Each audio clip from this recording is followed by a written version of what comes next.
Hey Wargamers, welcome back. Purple Druid presents AD&D Mass Scaled Combat. And today we are going to finally penetrate the mystery of how to add leveled characters to the units of zero level types in your massed combat battles, in your AD&D or other RPG style campaign. So first of all, let's get out the monster manual and check out the entry for men, comma, bandit, parenthesis, brigand. It says that they're common and the number appearing is 20 to 200. So you roll two 10-sided dice and multiply by 10. So what we're going to do is we're going to assume that there are 200 today because we want to maximize the number of pieces that we have on the table. Now, your normal bandit or brigand has only 1 to 6 hit points, so they count as a zero level type, or less than 1. The rules say, the description, for every 20 bandits encountered, there will be an additional third level fighter. For every 30, there will be an additional fourth level fighter. For every 40, there will be an additional fifth level fighter. And for every 50, there will be an additional sixth level fighter.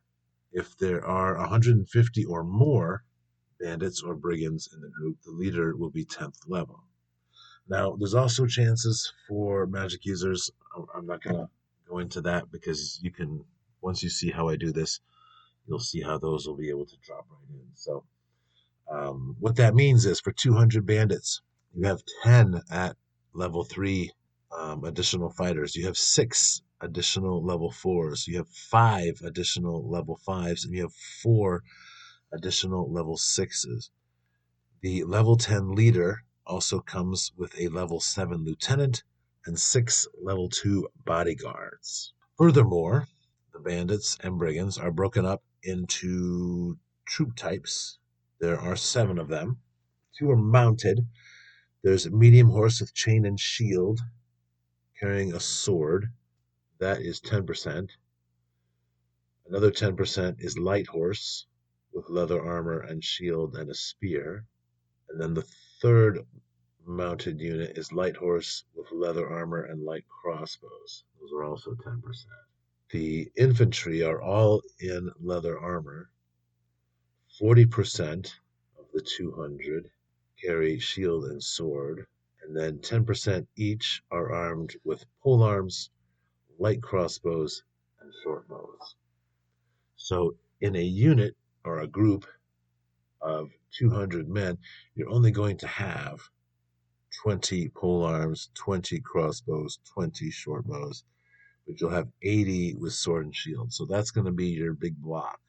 And I'm going to tell you right now, I recommend you keep those all together and that you use your missile weapons to go against the polearms. So let's go ahead and take a look at what 233 brigands looks like at 1-to-1 scale. Here you can see my famous red cubes. They are in 2 blocks of 100, and then I have the 33 leveled characters next to them. Now, if you take and look at these blue cubes here, you can see that this is what 233 bandits looks like once you take those leveled characters and spread them out into the various units of troops and have the troops divided up by troop type. Now, it turns out that you can spread out the level characters within the troop type units, ending up with each unit being about 30 or 31, I shouldn't say about, exactly 30 or 31 hit dice for each unit. So, for example, here is a unit of 20 light foot with leather armor and polearm divided into 3 subgroups, each consisting of 10 hit dice. And this is as I described in the Substack article last month, which I'll show you a picture here. And here you can see that that would be represented at 1 to 10 scale by just 3 figures on the table. Now, in my opinion, that is too small to really be a valid unit to use in a war game situation. It wouldn't be fun, and it's only going to take a hit or two before it's going to fail its morale check. So let's go ahead and change the scale. Let's go down to 1 to 6. And that will give us 5 figures for each of these units that has 30, 30 hit dice.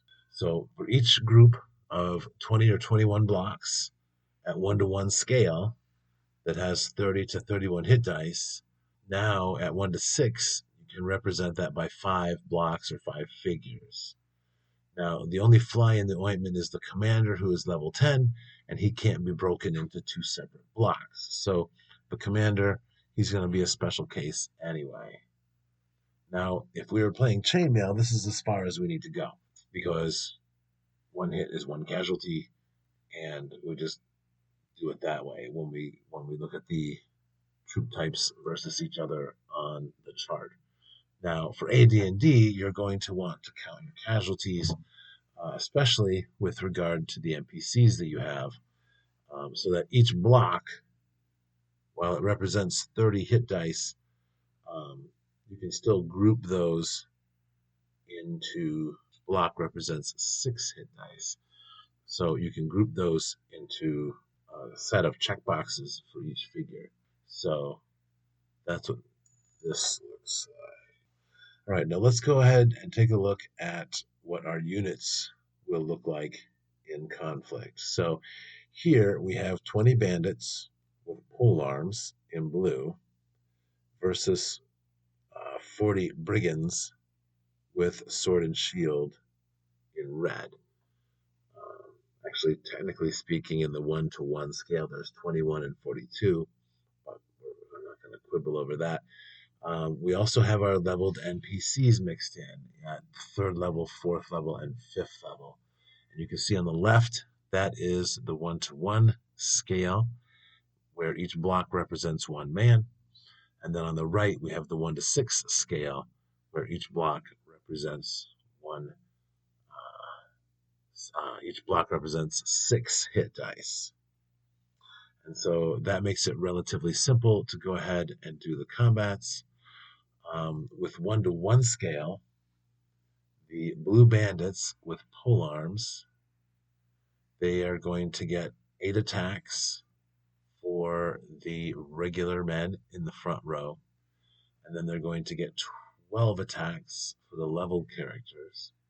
And because they're using pole arms, they get to fight in 2 ranks. So each of those 11 blocks will get 1 additional die to roll due to the second line of pole arms in their unit. Let's see here. And since they have the longer weapons, also, they will get to go first. So the red brigands are going to get to fight back after casualties are removed. So what will happen is the blue bandits are going to average 13 hit dice worth of casualties.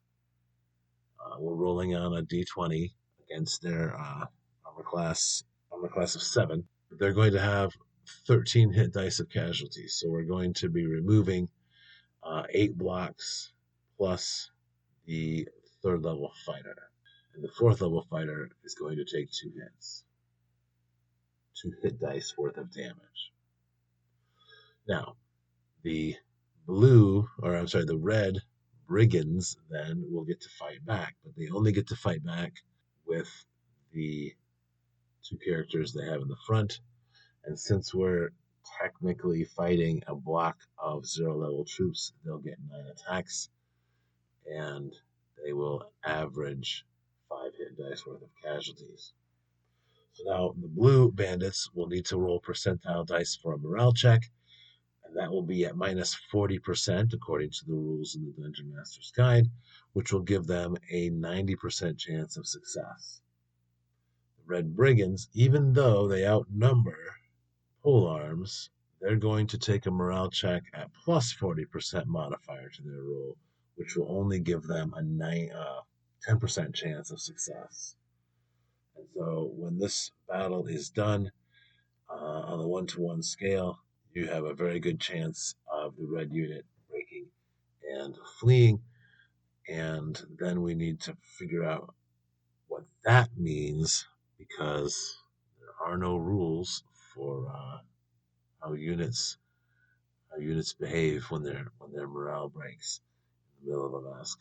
All right, now here you can see the 1 to 6 scaling, and this time the blue bandits with their pole arms will get +1 die per figure, where there's only 5 of them due to attacking in 2 ranks, for an average of 9 hit dice of casualties. And since they have longer weapons and get to go first, the red brigands will only be able to fight back with their 5th level fighter, thus only causing 3 hit dice worth of casualties. Now, this time, because of the scaling, the blue side will take a morale check with a -20% modifier, giving them a 70% chance of success. And the red side will have a +25% modifier to their roll, and therefore they will only have a 25% chance of success and staying in the combat. Just for laughs, I went back and I did both battles at 1 to 1 and 1 to 6 for chainmail using the combat tables on page 40 in the 3rd edition chainmail rulebook. And again, both times red will lose.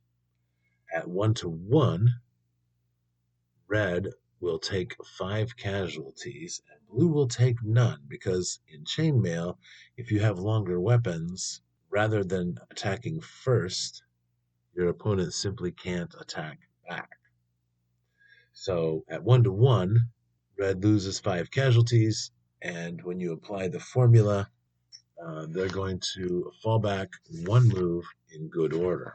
Now at 1 to 6, red will have 2 casualties that will be removed, and then red will fall back 1/2 move in good order. So you can see what the results in terms of casualties of these battles look like. So as you can see, it's relatively straightforward how to incorporate leveled characters into your blocks of 0 level or basic troops once you see it. The funny thing is, it's a little bit harder to work this all out and then go ahead and play test it than it is to, ideally, you should be able to do this for yourself with any sort of mass combats you have on your table or during your D&D session. Now, that being said, 233 figures on each side is going to be unusual because, generally speaking, battles are not fought by equal numbers of combatants.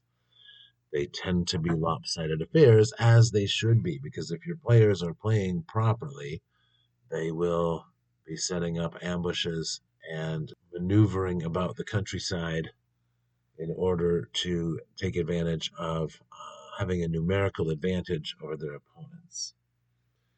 The other thing that's tricky about this, 233 combatants on each side seems like a lot, but it's not. It is, in wargame parlance, just a small unit level skirmish. And that's why, with only 200 combatants on each side, if you were to go ahead and use the 1 to 20 scaling that chainmail uses, you'd only have 11 figures. And that's not going to be a lot of fun. It would be fun as a squad level skirmish game where each of those was actually one character. But they're not. They are a unit. They are a block of troops. And so when you have a large combat to manage, my recommendation is to go ahead and see what is the largest unit size that you can have for whatever is the smallest unit in your army. So for both of these armies, the smallest unit size was 20 men. So by adding in all of the others, that brought us up to 30 hit dice. And so dividing by 6 gave us units of 5, which aren't too bad for moving around on the table.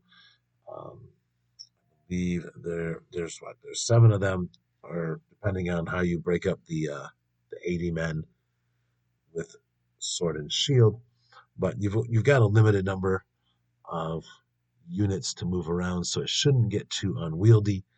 And again, like I said, you can make yourself some wound trackers with index cards or graph paper, something along those lines, with one square or one circle marking off for each of the 0 level types, and then you can have a multiple set for your NPCs. So a 3rd level fighter would get 3 boxes, and that 3rd level fighter would continue to fight until all 3 of his boxes were checked off for wounds.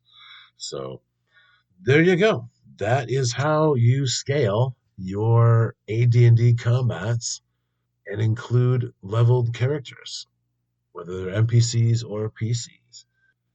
If you have any questions or comments, please do type them into the little box down below the video here. Be sure and hit like and subscribe, and keep on gaming.